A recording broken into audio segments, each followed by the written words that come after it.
Assalamualaikum warahmatullahi wabarakatuh. Waalaikumsalam warahmatullahi wabarakatuh. Alhamdulillahi rabbil alamin. Wa bihi nasta'inu ala umurina waddin. Wassalatu wassalamu asrafil minal anbiya'i wal mursalin wa ala alihi wa sahbihi ajma'in. Amma ba'du. Para bapak dan para ibu dan para saudara-saudara yang saya hormati, para tokoh-tokoh masyarakat yang saya hormati, para alim ulama yang saya hormati, budi syukur alhamdulillah Allah telah melimpahkan rahmatnya dan hidayahnya kepada kita semua, dikasih kesehatan dan umur panjang sehingga kita bisa berkumpul bertatap muka atau bermuajahah pada malam hari ini. Marilah kita bersama-sama berselawat serta salam kepada junjungan Nabi kita Muhammad sallallahu alaihi wasallam. Marilah kita bersama-sama tingkatkan keimanan kita, ketakwaan kita kepada Allah Subhanahu wa ta'ala. Marilah kita bersama-sama pada malam hari ini kita belajar pengausan-pengausan pada malam hari ini. Pada malam hari ini temanya yaitu adalah Aminu. Aminu itu sudah tercantum di dalam kitab Nurjati. Aminu itu adalah di dalam alif jabar a ing atasi Gusti. Yang mengatasi itu segala sesuatu itu adalah Gusti, tidak ada yang lain. Urusan hablum minallah Gusti, urusan hablum minanas Gusti, tidak ada yang lain. Mim jaremi maknanya hidayah. Kita semua ini hidup di dalam dunia ini memiliki hidayah semua. Karena umat manusia itu dikasih hidayah oleh Sang Pencipta, yaitu hidayahnya yang utama yaitu adalah akal. Kita semua ini dikasih hidayah yang utama itulah adalah akal. Akal itu adalah hati dan pikiran kita. Jadi kita semua ini dikasih akal oleh Sang Pencipta itu melalui hidayah dari Sang Pencipta. Lalu non paseno ing petunjuke ing saking Gustine, segala sesuatu umat manusia telah ditunjukkan bahwa segala sesuatu kehidupan di dalam dunia, urusan hablum minallah atau urusan hablum minanas itu adalah Gusti, tidak ada yang lain yang bisa mengatasinya. Karena Aminu ini udah tercantum di dalam kitab Nurjati. Nur itu cahaya jadiku diri-diriku umat manusia. Segala sesuatu itu tergantung perjalanan cahaya jati diri umat manusianya. Bila umat manusianya berjalan di dalam kebenaran-kebenaran, entar benarlah perjalanan itu. Bila umat manusianya perjalanannya di dalam kejelekan-kejelekan, entar jeleklah umat manusianya itu.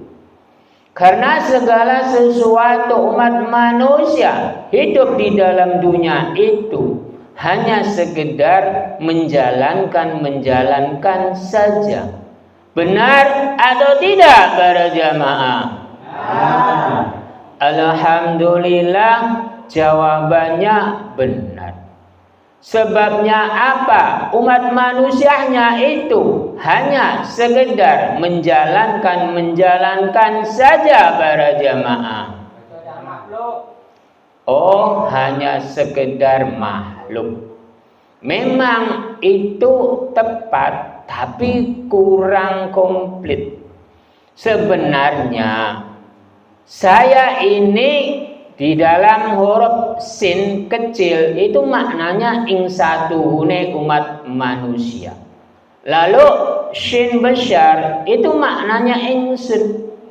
Jadi kita semua ini adalah insatuhune ingsun. Ingsun itu manusia. Manusia itu hidup di dalam dunia ini hanya sekedar menjalankan saja. Jangan menjawabnya seorang makhluk. Lah kalau makhluk itu banyak. Entar ada satu hewan, entar ada tumbuh-tumbuhan, entar ada makhluk-makhluk yang lain. Jadi umat manusia di dalam dunia ini janganlah menjadi Tuhan-Tuhan.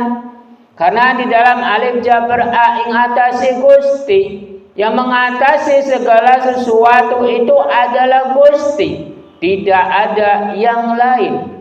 Urusan hablum minallah Gusti, urusan hablum minanas Gusti, tidak ada yang mampu seorang manusia pun tentang urusan hablum minanas tidak mampu, apalagi urusan hablum minallah.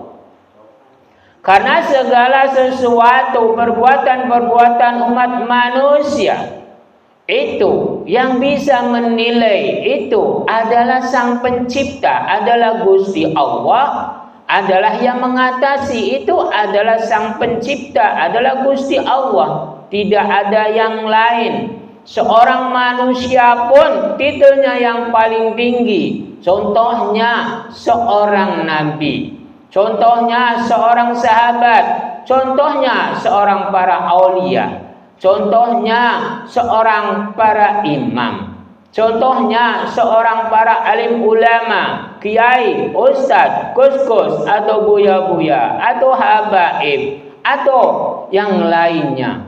Itu tidak bisa mengatasi tentang urusan hablum minallah. Lalu seorang presiden, lalu seorang raja, lalu seorang menteri, perdana menteri, itu tidak akan bisa tentang mengatur, menilai tentang urusan hablum minallah. Tentang urusan hablum minallah itu seorang makhluk namanya manusia itu tidak akan bisa sampai kapanpun. Karena yang menilai urusan hablum minallah itu adalah Gusti Allah, tidak ada yang lain. Karena di dalam ainul ghain insatuhune pangeran kang berhak yang menghaki hakiki hak yang pasti itu adalah Gusti. Gustinya itu adalah Gusti Allah dan Sang Pencipta. Tentang penilaian perbuatan umat manusia, tidak ada yang mampu, tidak ada yang bisa menilai tentang perbuatan umat manusia. Umat manusianya itu janganlah menjadi Tuhan-Tuhan. Lalu dia bilang sekian derajatnya, lalu ntar mendapatkan pahala sekian. Seorang manusianya itu tidak akan bisa, tidak akan mampu tentang penilaian tentang urusan hablum minallah. Karena sebabnya apa? Seorang manusia itu tidak mampu tentang penilaian urusan hablum minallah para jamaah. Makhluk lagi jawabannya. Ya jawabannya karena umat manusia. Kalau umat manusianya itu tidak akan mampu, tidak akan bisa menjadi Tuhan-Tuhan. Karena seorang manusianya itu sampai kapanpun tidak akan bisa menjadi Tuhan-Tuhan, bisa menjadi penilai-penilai tentang perbuatan orang. Perbuatan dirinya saja itu tidak akan bisa menilainya, apalagi menilai diri orang lain. Jadi kita semua ini harus menyadari tentang urusan hablum minallah dan hablum minannas.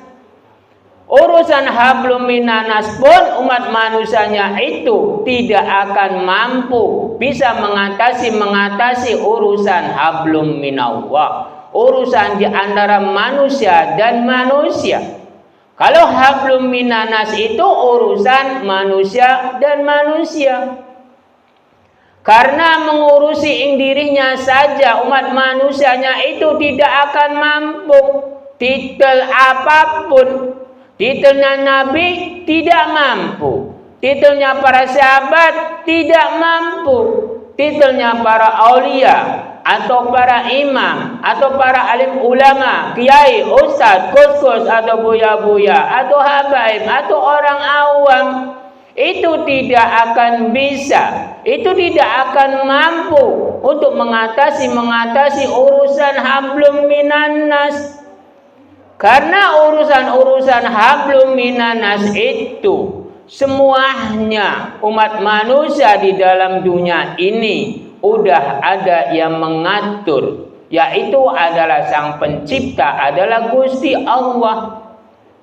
Kita semua ini hanya sekedar menjalankan saja di dalam dunia ini.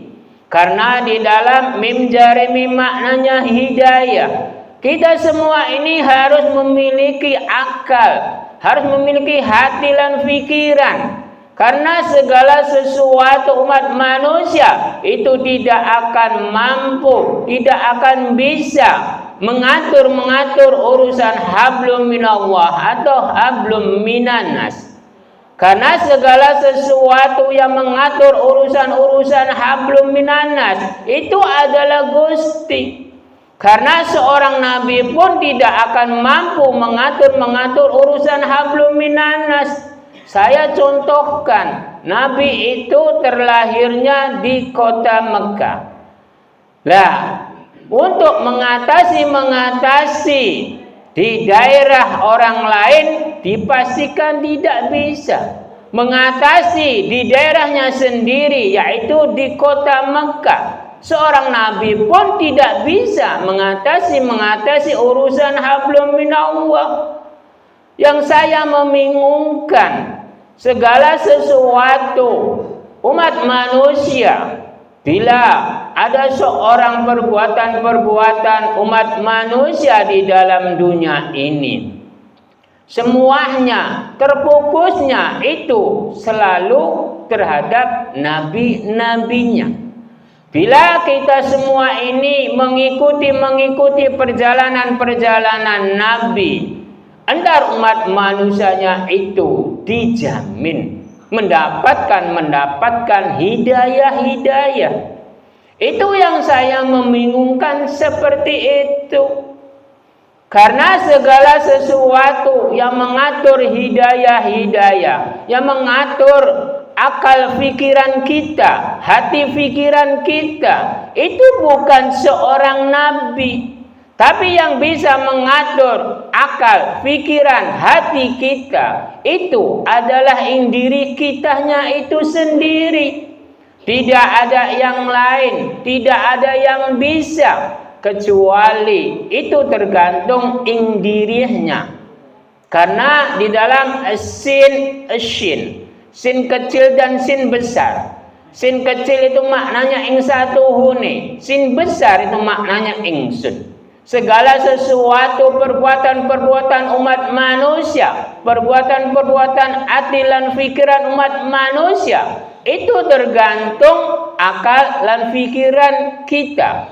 Kalau di dalam kitab Nurjati, yaitu satu huni ingsun. Ingsun itu umat manusia.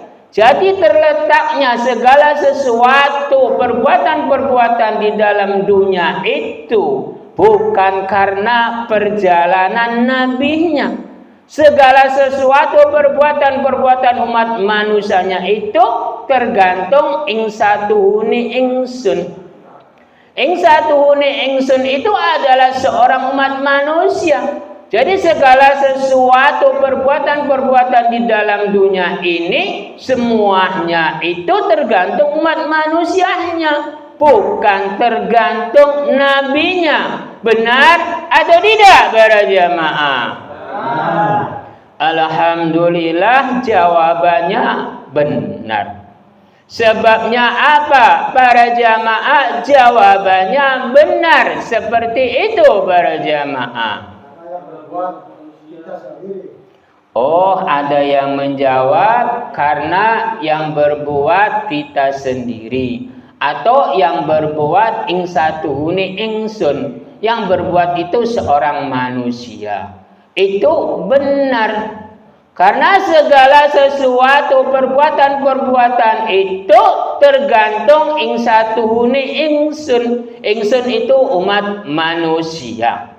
Karena di dalam nun pasenu ing petunjuk ing saking Gustine, segala sesuatu sang pencipta itu Gusti Allah itu telah menunjukkan bahwa umat manusianya itu terlahir dari rahim ibu, lalu dilahirkan di dalam dunia itu. Semuanya saya udah pasrahkan terhadap umat manusianya. Tergantung perbuatan umat manusianya, tergantung perjalanan umat manusianya. Sang pencipta pun tidak bisa mengatur tentang perjalanan umat manusia. Tergantung umat manusianya semua. Karena di dalam nun pasenu ing petunjuk ing saking Gustine, Gusti Allah telah menunjukkan bahwa di dalam dunia ini, di dalam perjalanan umat manusianya itu tergantung umat manusianya. Sang pencipta itu tidak bisa mengatur tentang perbuatan-perbuatan umat manusia. Karena segala sesuatu perbuatan-perbuatan umat manusia di dalam dunia ini semuanya dipasrahkan tergantung umat manusianya. Karena di dalam sin ing satuhune ingsun, sin besar dan sin kecil, itu maknanya ing satuhune ingsun. Ingsun itu umat manusia. Segala sesuatu perbuatan-perbuatan di dalam dunia itu tergantung umat manusianya. Benar atau tidak para jamaah? Alhamdulillah jawabannya benar. Entar kalau saya pertanyakan, entar jawabannya limbung. Jadi saya mau bertanya terhadap para jamaah, kok kenapa jawabannya itu benar? Sang pencipta itu tidak bisa mengatur tentang perjalanan umat manusia. Sebabnya apa para jamaah? Bingung kan, saya udah awal-awal entar limbung, entar bingung. Aslinya mudah sekali. Kalau umat manusianya meraba terhadap dirinya. Karena sang pencipta itu di dalam kitab Pansurep Sejatine Urip, di alam rahim kang gawe urip itu sang pencipta. Kalau di luar rahim itu sejatine urip, kang uripi itu siapa? Kedua orang tua.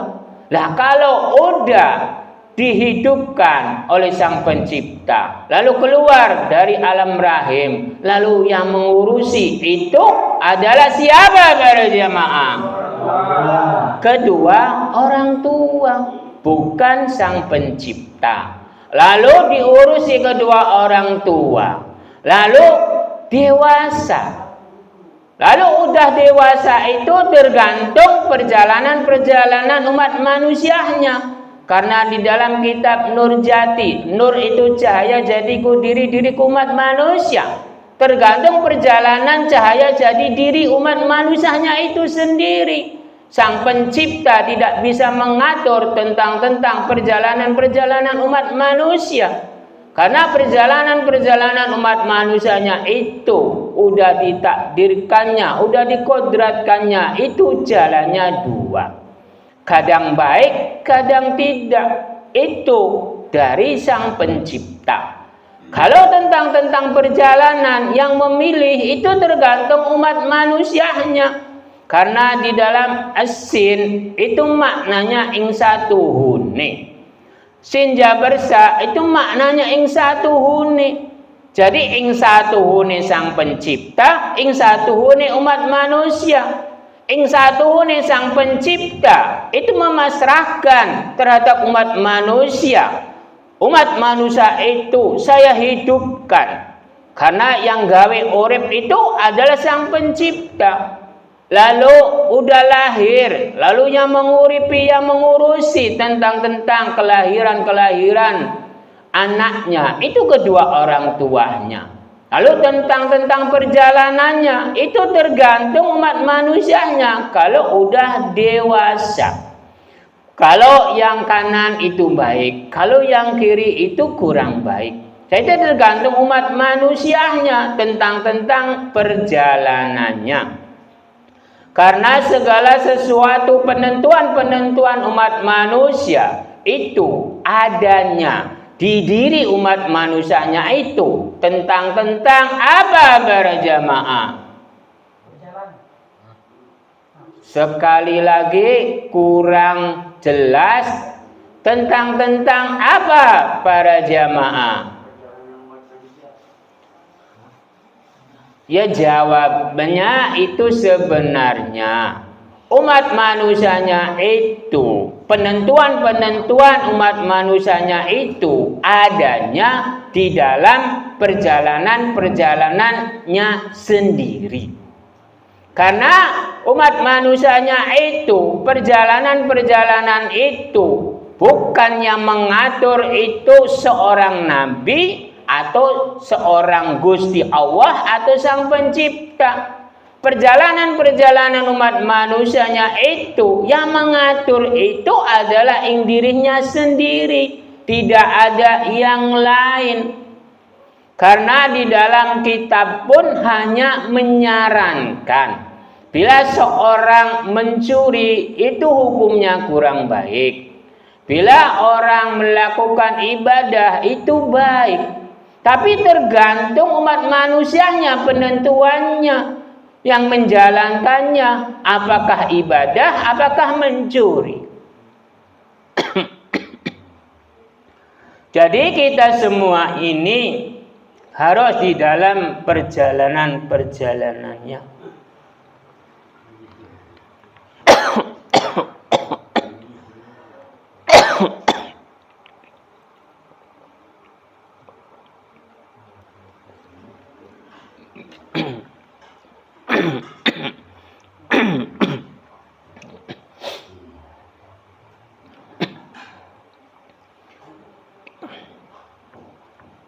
Umat manusianya itu tergantung perjalanannya.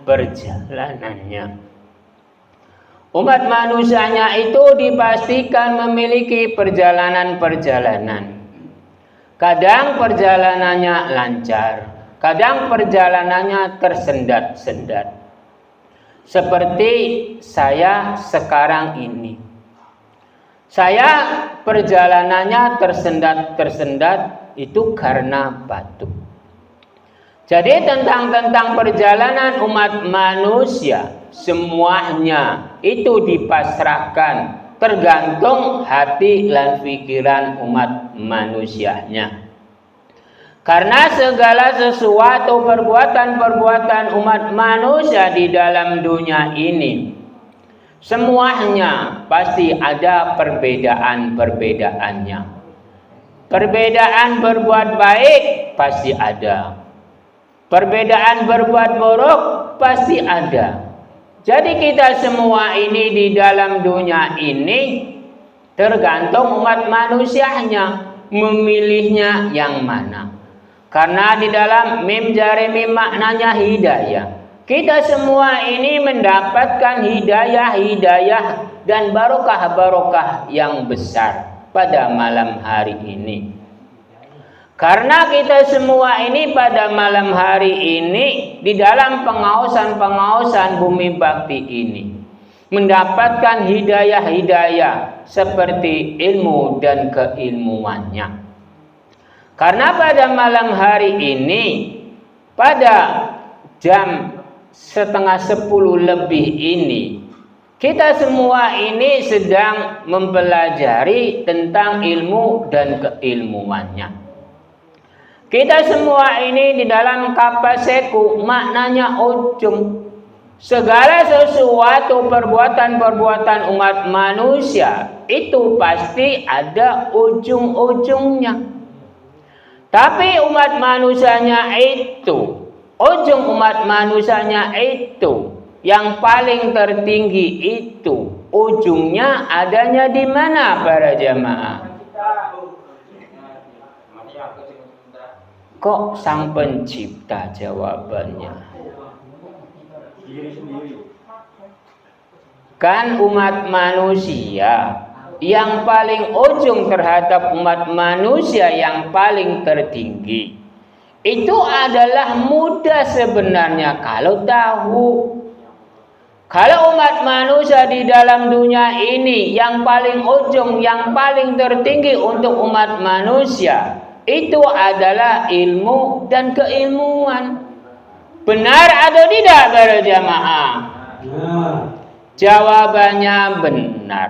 Kalau udah dikasih tahu, kalau belum dikasih tahu, diam dan bingung.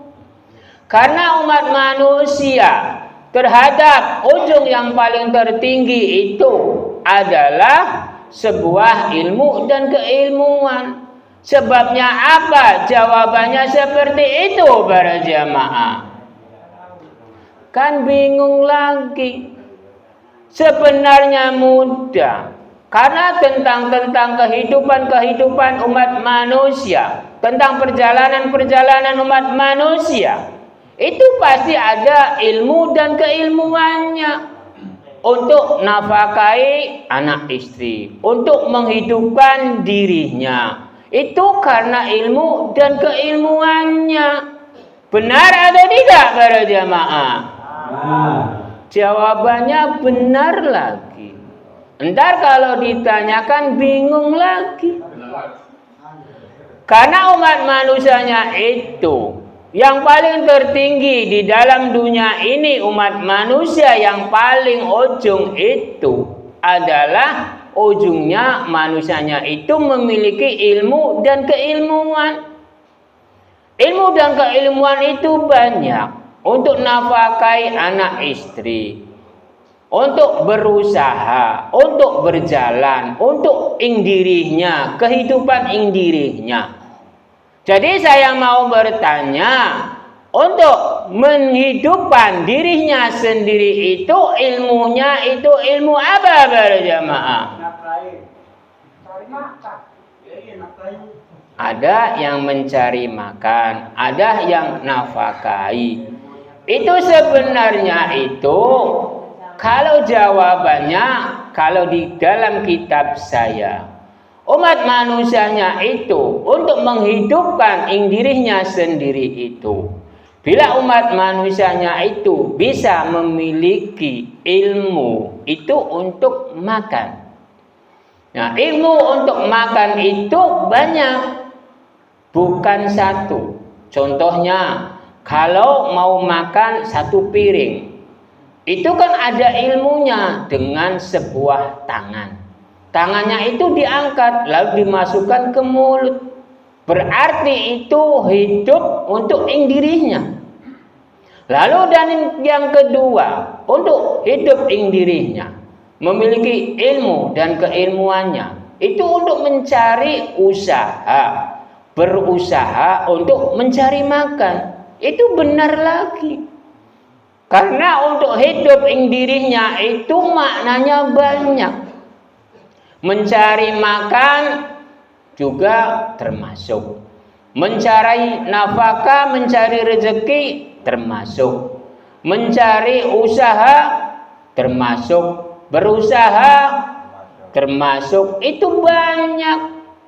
Karena ilmu dan keilmuan umat manusianya itu, karena yang paling ujung untuk umat manusia itu di dalam kapaseku, maknanya ujung. Ujung umat manusianya itu yang paling tinggi untuk umat manusianya itu yang memiliki ilmu dan keilmuan. Bukan yang paling ujung Sang Pencipta, Gusti Allah, bukan. Ini jalurnya beda. Kalau kapaseku maknanya ujung, yang paling tinggi. Lah, kalau yang paling tinggi, yang paling tertinggi, nah itu adalah Sang Pencipta, adalah Gusti Allah. Yang paling tertinggi ilmu dan keilmuannya. Yang paling tinggi ilmu dan keilmuannya. Karena tinggi dan yang paling tertinggi itu beda. Karena umat manusia bila bilang ilmu yang paling tinggi itu banyak. Bila sekedar tinggi. Tapi kalau yang paling tertinggi itu tidak ada yang lain. Itu yang memiliki itu adalah Sang Pencipta. Saya bilang itu yang paling ujung, bukan yang paling tinggi, bukan yang paling tertinggi. Umat manusia di dalam dunia ini bila tidak memiliki ilmu dan keilmuan, hidupnya itu pasti sengsara. Dipastikan. Karena buat makan saja tidak bisa. Benar tidak para jamaah? Karena satu piring ini, karena kalau tidak ada ilmu tangannya, itu dipastikan tidak bisa. Karena segala sesuatu perbuatan-perbuatan umat manusia itu pasti ada ilmu dan keilmuannya. Umat manusia itu memiliki ilmu, itu yang penting bergerak. Hasilnya pasrahkan saja terhadap Sang Pencipta. Karena umat manusianya itu di dalam alif jaber a ing atasi Gusti, yang mengatasi segala sesuatu itu adalah Gusti, bukan umat manusia. Yang mengatasi itu urusan hablum minallah Gusti, urusan hablum minanas Gusti. Kita semua ini pasrahkan saja terhadap Gusti. Yang penting kita bergerak. Hasilnya itu tergantung Gusti. Seberapa banyaknya atau mendapatkannya. Karena pergerakan-pergerakan manusia itu kadang menghasilkan, kadang tidak. Contohnya seorang penjualan itu kadang mendapatkan, kadang tidak mendapatkan, kadang lebih. Ini banyak contohnya. Ada yang jualan ayam juga kadang habisnya banyak, berkintal-kintal. Kadang ya aduh ampun-ampunan. Jadi segala sesuatu orang jualan itu semuanya bertahap-bertahap. Karena orang jualan itu kalau bahasa Cirebonnya itu lebak mendukul. Kalau lagi lebak, aduh ampun-ampunan. Kalau lagi mendukul, aduh alhamdulillah banyunya banyak. Biasanya 20 kilo atau 30 kilo sampai 1 kintal, alhamdulillah. Tapi jualan itu bilangnya seperti itu. Tapi kalau lagi merosot, Masya Allah, dagange isun keprepin. Itu bahasa Cirebon. Jadi kita semua ini harus bersyukur tentang jualan. Kalau di dalam kitab Nurjati, umat manusianya itu harus memiliki barokah-barokah. Barokah-barokah yang utama di dalam dunia ini adalah barokah yang terbesar adalah seperti apa para jemaah?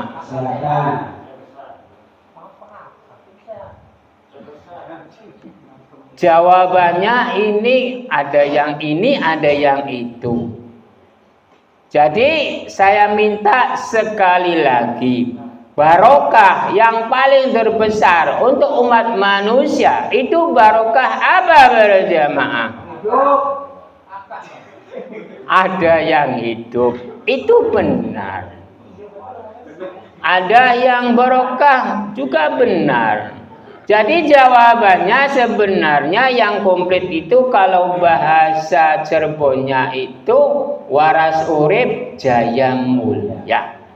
Kalau bahasa Cirebon, kalau bahasa nasionalnya itu yang penting dikasih kewarasan, dikasih hidup, itu udah tinggi. Karena umat manusianya harta banyak pun kalau sakit itu dipastikan gak enak. Walaupun rumahnya banyak, itu lebih dari satu. Walaupun istrinya lebih dari satu, dipastikan kalau badannya nggak enak, dipastikan tidak nikmat. Benar ada tidak para jamaah? Lah kalau badannya diparingi kewarasan, rumahnya lebih dari satu, istrinya lebih dari satu, itu pasti nikmat kan para jamaah? Dipastikan nikmat itu bagi yang baru melakukan. Tapi kalau udah berjalan sekian bulan, kalau istrinya lebih dari satu, ampun-ampunan. Karena di dalam kitab Nurjati itu alangkah baiknya istrinya itu satu, alangkah baiknya. Kalau umat manusianya ingin lebih terserah. Karena di dalam kitab Nurjati alangkah baiknya umat manusianya itu memiliki istri itu satu, jangan lebih dari satu.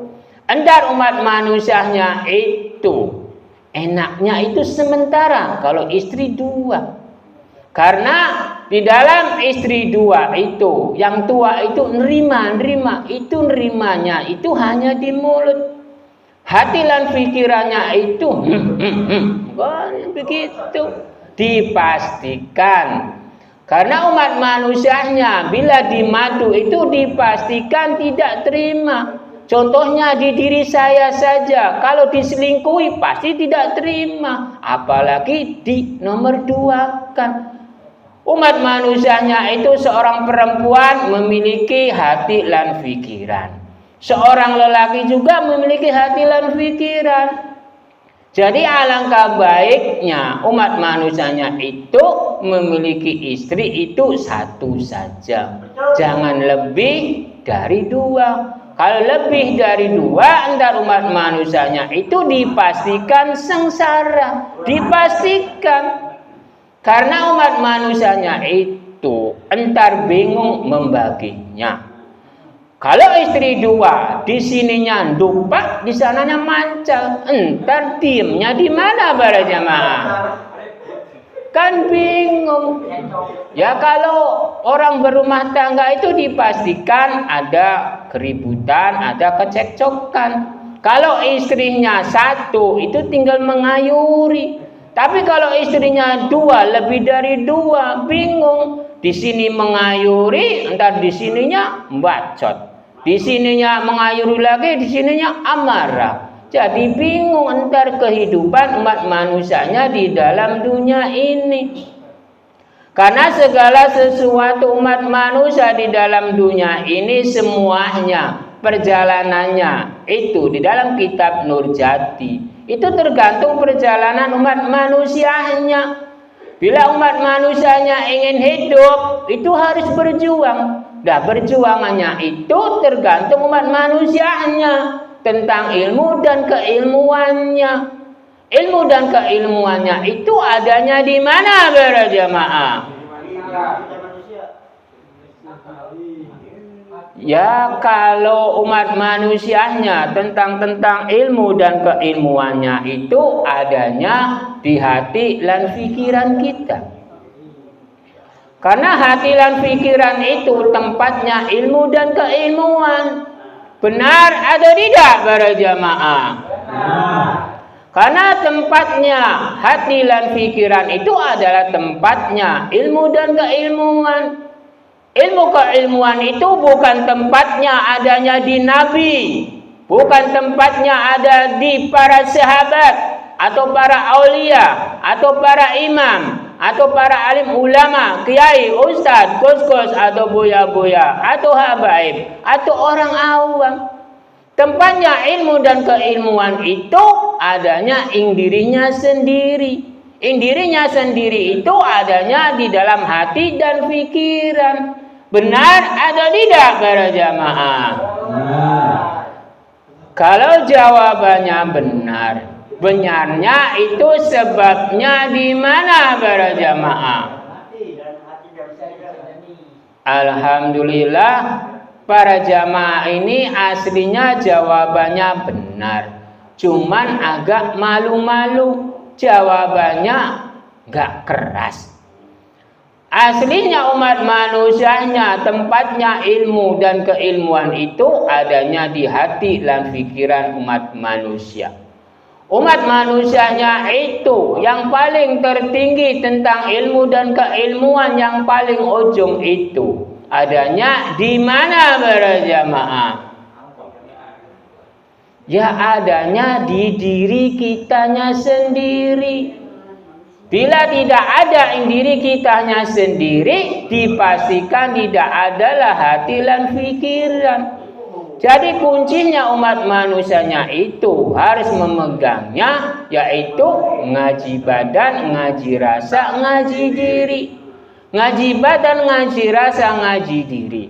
Ngaji badan, ana ing diri. Ngaji rasa, ana ing diri. Ngaji diri, ana ing hati lan pikiran umat manusia. Hati lan pikiran umat manusia itu adanya di badan umat manusia, di perjalanan umat manusia. Perjalanan umat manusianya itu, gerakan umat manusianya itu adalah rasa.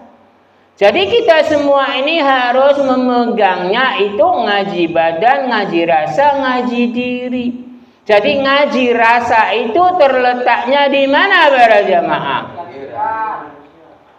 Kok hati dan pikiran lagi? Kan saya contohkan, ngaji rasa itu adanya di dalam gerakan-gerakan umat manusia, perjalanan-perjalanan umat manusia. Kalau rasa itu pasti ada gerakan ing dalam hati, ing dalam pikiran. Lalu jasad kita ini bergerak. Contohnya, kalau saya ingin minum, cuman hati dan pikirannya saja yang bergerak, lalu badannya tidak bergerak, apakah merasakan para jamaah? Tidak. Kan jelas, udah gamblang. Saya contohkan kok jawabannya hati lagi. Ya segala sesuatu perbuatan-perbuatan umat manusia itu kelawan hati dan kelawan gerakan. Hati kita bergerak, pikiran kita bergerak, baru adalah rasa. Benar atau tidak para jamaah? Karena umat manusia pada malam hari ini saya bolak-balik bingung.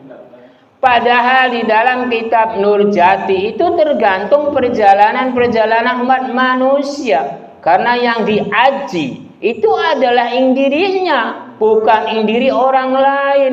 Jadi rabalah ing diri kitanya sendiri. Apakah merasakan, apakah tidak? Bila ngaji rasa itu pasti ada gerakan ing dalam hati, ing dalam pikiran. Lalu jasad kita ini, badan kita ini digerakkan. Barulah ada rasa.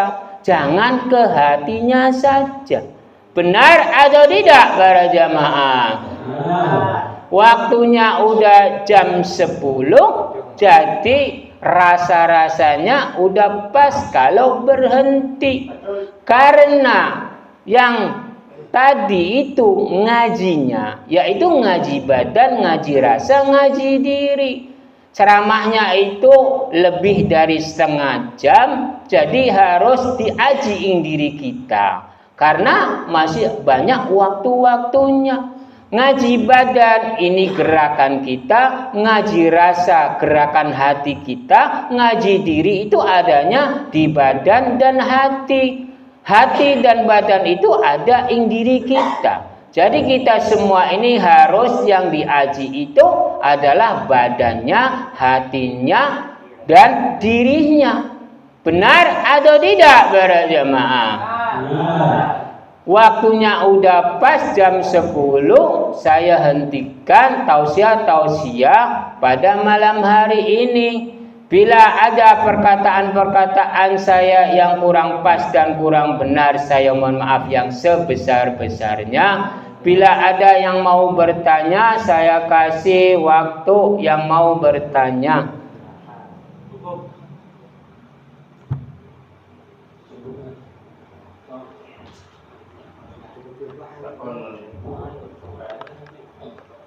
Assalamualaikum warahmatullahi wabarakatuh.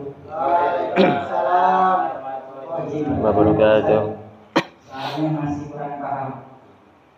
Di awal-awal barokah yang paling tertinggi itu akal sehat dan mati-matikan. Nah, terus ada lagi yang terakhir ujung-ujung barokah yang paling tertinggi waras sehat saya mulia. Perbedaannya di mana, Pak Ustaz? Sekian saja pertanyaan dari saya. Assalamualaikum warahmatullahi wabarakatuh. Waalaikumsalam warahmatullahi wabarakatuh.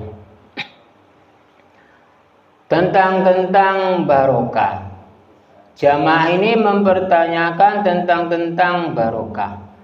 Barokah yang paling tertinggi adalah akal dan kesehatan.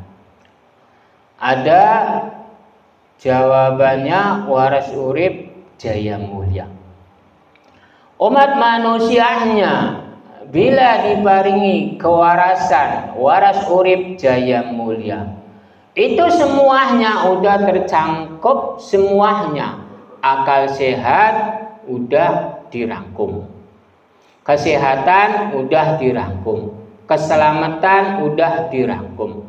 Karena kalau di dalam kitab Nurjati, yaitu waras urip jaya mulia, setiap umat manusianya itu keinginannya itu di dalam kewarasan-kewarasan, di dalam kejayaan-kejayaan, di dalam keselamatan-keselamatan, di dalam kemuliaan-kemuliaan.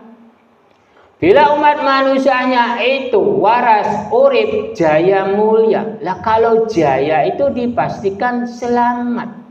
Dipastikan kalau lagi jaya diapa-apakan pun itu tidak akan mempan. Kalau jaya, kalau lagi naas itu dipastikan di apapun itu pasti mempan. Kalau sedang mulia sama seperti jaya, bulannya itu waras urip jaya mulia. Kalau jaya itu tinggi, mulia itu tinggi.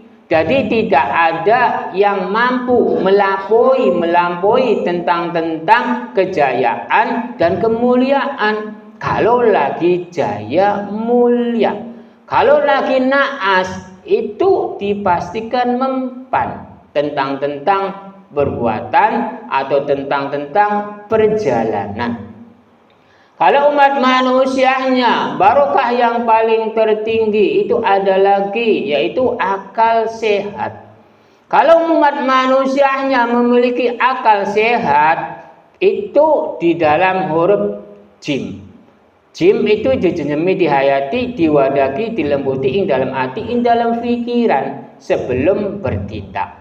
Lalu jim jareji itu maknanya jenjemi atine manusianya. Kalau udah dijenjemi atine manusianya, lalu jim jaganane manusianya. Jagane manusianya itu terhadap siapa para jamaah? Ya kalau jaganane manusianya itu jangan terhadap sang pencipta. Kalau umat manusianya itu, jaganane manusianya itu jangan terhadap sang pencipta. Jaganane umat manusianya itu terhadap hati dan pikiran dirinya sendiri. Kalau sang pencipta bisa dipegang, itu besarnya seberapa? Saya mau bertanya para jamaah. Lah kalau sang pencipta itu adanya ing dalam hati, ing dalam pikiran kita. Jadi yang dipegang itu adalah jim jaberja jaganai umat manusia itu adanya di dalam hati, di dalam pikiran. Entar saya kasih contohkan di dalam alif jari ing badane Gusti Allah tidak berbentuk, tidak berwujud, tapi nama tidak berwarna, hanya nama. Nama ada ing rasa, rasa ada ing diri umat manusia. Jadi yang dipegang itu adalah rasa ing diri umat manusia. Lah rasa itu adanya di dalam hati, ing dalam pikiran dan gerakan umat manusia. Benar atau tidak para jamaah? Benar. Bila udah bergerak, pasti merasakan di dalam hati, di dalam pikiran. Jadi yang dipegang itu jangan ke Gusti Allah. Yang dipegang itu adalah ing dirinya, ing dalam hati, ing dalam pikirannya. Ing dalam hati, ing dalam pikirannya itu ada ing rasa. Rasa itu ada ing diri umat manusia. Entar saya contohkan lagi supaya paham. Sang pencipta itu ada ing rasa. Rasanya ada ing diri umat manusia. Karena di dalam alif jari ing badane Gusti Allah tidak berbentuk, tidak berwujud, tapi nama tidak berwarna, hanya nama. Nama ada ing rasa. Paham ada tidak para jamaah? Silakan yang mau bertanya lagi. Tidak ada Ustaz, cukup sekian. Terima kasih. Bila tidak ada yang mau bertanya lagi, saya tutup dengan doa. Bismillahirrahmanirrahim. Allahumma shalli wa sallim ala sayyidina wa habibina wa syafiina wa karimina wa dhuhrina Muhammad wa sallam wa rajau wa barakatuh wa ta'ala rasul asma'in. Bismillahirrahmanirrahim. Alhamdulillahi rabbil alamin hamdan wa kama dzalik. Allahumma shalli wa sallim wa barik ala sayyidina Muhammad salatan min jami'il ahwali wal afat wa takna jami'al hajat wa takna jami'il syiat wa tarfauna bi indaka ala darajat wa tuballu fil hayat. Allahumma inni as'aluka mujibatal ghanimah wa jabazanati wa nazar min hisab wa khususan para jamaah wa umurina wa salamati berarti beriskilah wa umurina wa salamati berarti beriskilah wa umurina wa salamati berarti beriskilah wa sallallahu ala sayyidina Muhammad wa ala alihi wa sallam. Subhana rabbika rabbil izzati amma yasifun wa salamun ala mursalin. Al-Fatihah. A'udzu billahi minasyaitonir rajim. Bismillahirrahmanirrahim. Alhamdulillahi rabbil alamin arrahmanir rahim maliki yaumiddin. Iyyaka na'budu wa iyyaka nasta'in ihdinas siratal mustaqim siratal ladzina an'amta 'alaihim ghairil maghdubi 'alaihim waladdallin. Wassalamualaikum warahmatullahi wabarakatuh. Waalaikumsalam warahmatullahi wabarakatuh.